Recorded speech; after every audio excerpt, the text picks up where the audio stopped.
My name's Wade Davies. I'm a professor of Native American Studies and History at the University of Montana. I teach classes on Native American history and also specifically on the history of Native sports. And my interest in basketball is that it's, for years I've been researching that very question, why basketball is so important in Native communities. And then a few years ago, 2020 I guess, 2 years ago, my book Native Hoops came out, which is on that topic. Well, Native athletes have been involved in basketball since the very beginning, at least within a year or two after it was invented.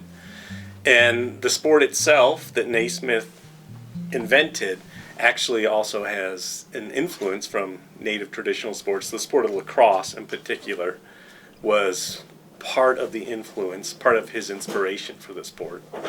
But where athletes really became involved, Native athletes became involved, was primarily in the boarding schools. So in the 1890s, there were some communities that their first introduction to basketball was elsewhere, but for the most part, at some of the big boarding schools like Carlisle in Pennsylvania and Haskell in Kansas, basketball was part of their athletic program, and Native athletes would play it there, both males and females, as well as football and baseball. But basketball became the most widely played sport in the schools in the first part of the 20th century, in the very late 19th century. It was something that was kind of a refuge for a lot of students within the school, a positive force for them in an otherwise traumatic environment and traumatic experience. They also developed really their own style of play in those schools that was very successful, to the point that early on in the history of basketball at the high school level, basically, although it wasn't quite that simple at the time, but there were a number of teams that won championships in the United States. And then from there, many of those students, as they left those schools, kept playing basketball in other formats, and eventually bringing it back to the communities, to the reservation, and also urban communities, where it took root and became just a fundamental part of community life. Very early on, nowadays people refer to it as resball, but very early on, very early 20th century, Native, both male and female teams started to play in a way that was not necessarily unique, but tended to distinguish themselves from non-Native opponents when they would play. And the Native style tended to be faster, quicker style, including reliance on a fast break. Also tending to shoot from the perimeter, more long-distance shots, tended to be a more agile style, and also to be rooted in very tightly knit, very effective teamwork.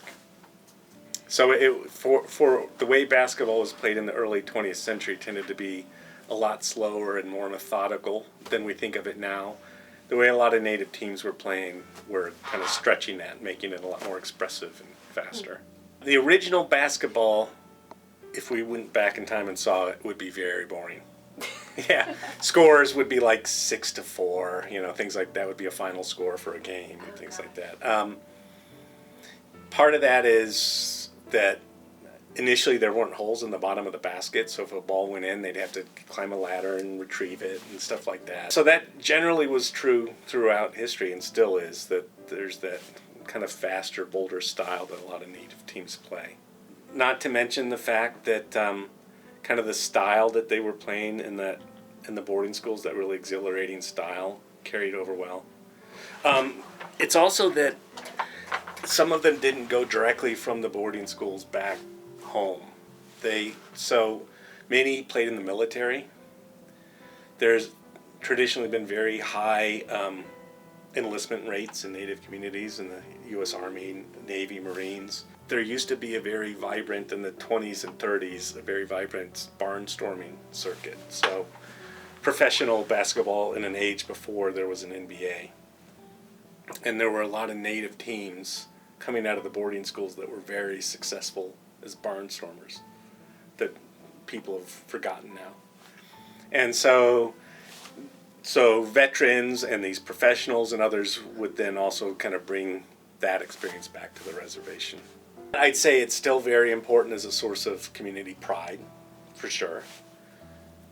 It's a venue where Native athletes, Native communities can compete and win honors. It's also become just a part of their cultural and athletic traditions, part of who people are. The idea that basketball would be attached to the boarding schools faded from memory, and it started to transition to being attached to high schools. The other aspect is, why is it not college? And I wouldn't necessarily say it's not at all, but historically, until recent decades, it also was difficult for Native athletes to make it into college basketball. Not because they lacked the talent, but for a variety of other reasons.